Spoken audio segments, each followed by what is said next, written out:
Okay, we're good. Okay, I'm just opening up. Okay, so we're going to call we'll open up the meeting for the ZBA subcommittee for the zoning commission. Today is Tuesday, April 27th. We are meeting to review the application for use variance in the CA80 zone, 3 Lake Avenue Extension LLC, 3 Lake Avenue Extension, tax assessor lot G 15005. The ZBA is going to be hearing this application coming up soon, and we are tasked with, the zoning commission is tasked with making a recommendation since it's a land use variance. And so we as a subcommittee are tasked with reviewing this and then making a recommendation to the entire commission. So first off, is everyone familiar with the property that we're talking about? Yes. Yes. Okay. The Super 8 Motel, which they've been operating a really the homeless shelter has been moved over to there for during the pandemic. So Sharon, do you want to give us a little bit of a? Sure, thank you. So I hope you all had a chance to look at the staff report as well. So again, you're familiar with the property. It's on at 3 Lake Avenue Extension. So they're proposing to a use variance, which is basically a shelter for the homeless, and then they've proposed conditions that they're willing to attach to it. You know, it comes out of the governor's order that everyone needed to provide or arrange for this non-congregate housing for people who, you know, by virtue of their lack of housing are at increased risk for exposure to COVID-19. So when the congregate situations like Danbury had and other shelters were closed, they came up with the commissioner of the Department of Public Health said, we have alternative housing ideas. And in that regard, the state is going to fund through the CARES Act, which is the Federal Coronavirus Aid, Relief, and Economic Securities Act funds, to purchase the shelter, to purchase the hotel at 3 Lake Avenue Extension and establish this non-congregate shelter there. It is not like typical shelter, what we all think used to be the shelter model. It is actually the new model, which provides supportive counseling as well as some supportive housing. In other words, you would transition from a shelter bed to a room, maybe a room upstairs in the facility, where you're kind of on your own, but you still have the ability to get supportive services. It's a different model than just, here's a bed, see ya, you got to leave by 8, here's a baggie full of food and you're on your way. So it is supported by the state. They're under contract to close on that property. From our perspective, and from your perspective, of course, the property is in the CA80 zone. You know, it's an arterial commercial zoning district. There's only one CA80 zone in the entire city. We've kind of protected that from the intrusion of various uses over the course of time. In this particular case, it's the first CA80 zone property after the interchange. It's actually surrounded by land zoned RMF4, which is housing authority property, which allows multifamily housing. There's a CN5 zone, and there's also across the street where McDonald's is another commercial zone. So it's kind of a myriad of zoning districts. The lot is 1.52 acres in size. So in the CA80 zone, that requires 80,000 square feet. It's pre-existing non-conforming, but if you recall, well, you may not recall, but years back, I think, Ted, you would recall, before it became the CA80, I think it was CG20, and then there was some provision in the zoning regulations that allowed for uses to continue. So again, it's non-conforming only as to lot size. A hotel is a permitted use in the CA80 zone. So from a zoning perspective, that's where we stand. The applicant has proposed a number of conditions and restrictions on use of the site. which I think are very helpful and important for the city and beneficial in a number of ways. So they're restricting any rooms occupied by persons experience homelessness, not to have any cooking facilities. And, we're so the CA80 zone doesn't allow dwelling units. So, and, hotels are the same, it's the same scenario. So we wouldn't want them to become dwelling units. So they specifically said they won't put a range or an oven or a vent hood in an individual room. So that's a good thing. Some of the conditions require or indicate what's required for permitting. So it's very clear. You just can't turn the key and operate and think you're fine. You have to get a zoning permit. And then critical to the city, I think, is some assurances that the rooms would meet the definitions of affordable housing within the meaning of 8-30G. What that will do is add to our, that will add to our inventory of affordable housing units for the 830G appeals list, as well as any potential moratorium from the appeals list should we drop below 10%. And that's pretty significant from the city's perspective, because 830G allows someone, if you're below 10%, they can come in a single family zone and propose a multifamily development. And the burden shifts. So to get more affordable housing units is a good thing for the city. Motels, again, are allowed. It's kind of a similar use. It's just the people don't pay, in the shelter. The only two zones in the city of Danbury that allow a shelter are the CBD, which is a central business district, which this is not, and the RH3 zone, which is an urban high-rise residential district, which this is not. So in order to uphold the integrity of our regulations and not open the entire CA80 zone up, this is the best, I think, alternative for that. Again, as a result of the pandemic, as a result of, protecting our regulations, making sure that, we're careful about what happens. I think this is, with these conditions, and the fact that the building exists, they don't have to, build a new building or anything like that. I think, it's reasonable. In terms of the plan of conservation and development, and again, this is more kind of for the planning commission, but, I write the report for both of you. It's consistent with many of the policies in the housing section, recommending, supporting actions that meet the needs of special needs group and increase the supply of affordable housing. I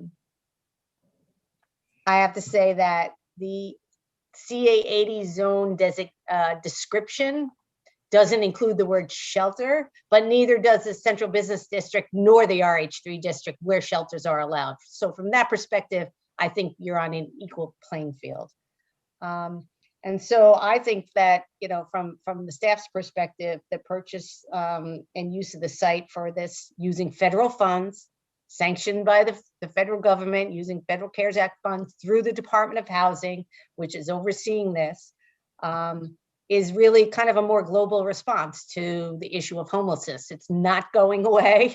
We have it. We need to deal with it. We need to deal with it in a model that represents, the new way, and is successful in other communities. Again, not just providing a bed and a baggie lunch. This is about helping people transition out of homelessness with supportive services right there when they need them. The state will continue to provide funds in terms of vouchers for those units, as well as through their other state departments to support it. And the city will not be running a homeless shelter anymore on New Street. So those 20 beds are gone, and so again, that's a good thing for the city to kind of get out of the shelter operation business. City will support, obviously, through the Department of Health and Human Services, support the housing function and the supportive services like we do now. It's just we won't have to, operate a building that lets people in at whatever 8 o'clock and makes he closes at 8 o'clock in the morning, for lack of a better term. So with that, I would just ask that, and it's included in the staff report, that because I think those conditions relative to the affordability and the restrictions on the income levels are so critical that I would ask that you consider asking the ZBA to make that a condition of, if they grant the variance, that they have to record those deed restrictions on those units. That will ensure that they really do count. It's not just, yeah, they might do it, or they didn't get around to doing it, or something like that. So we said within 10 days granting the use variance. So they would work with the Office of Corporation Counsel to do that. And because we don't normally provide a staff report to the ZBA, that you, in your report, back to them, you include a copy of our report so that they see the whole picture. So with that, I will answer any questions that I can. The best I can. Any questions for Sharon, or any thoughts, comments? I just wanted to know, we've gotten rid of the 20 units, but I never knew, how were those people chosen? I'm sure there's more than 20 people that were homeless. How do they see who goes in? You mean in our existing, when we operated our old shelter before the pandemic? Well, Well, they have an intake process. They have an That's intake what process. I need to know. Right. An intake process. So, Okay. so there's 86. I should have said this. There's 86 beds in that hotel. So what one of the conditions are that they wouldn't have any more than 86 rooms. Well, they have 86 rooms. I shouldn't say bed. They have 86 rooms in the hotel. So they're not going to have any. The condition is they will not have any more than 86 rooms, and that no greater than 48 of those rooms would be this supportive housing. And these are the people who kind of step up from the shelter bed, and they get counseling, and then they say, okay, I could go live on my own, but I know somebody's downstairs, and if I need something, so they're a little bit more independent. Again, no cooking facilities. So the maximum number would be 38 of those. And the balance would be rooms that would just have shelter beds. Again, shelter beds that have supportive services attached to them. So it's not just a bed, goodbye, we let you out on Mill Plain Road and call it a day. There's services there for the individuals. And Sharon, my understanding is that homeless Danbury residents take priority, correct? That is my understanding. Yes, that is my understanding, correct. And I didn't know that answer. I have to be honest. I didn't have that answer for the Planning Commission last week, but I've since asked that question, and the best of my knowledge, yes, Danbury residents take precedent, priority, I guess. But again, what I said to the Planning Commission was, if that's an operational question about how they run the shelter, so feel free to get on the ZBA meeting and listen and see, ask the question if they don't answer it. I didn't have it at the time, but I have since asked that question of others, and to the best of my knowledge, I do understand that, yes, Danbury residents would, or people, I mean, they're Danbury residents, but they don't have any homes, so they're individuals from Danbury, let's just say that. Yes. Any other thoughts, comments?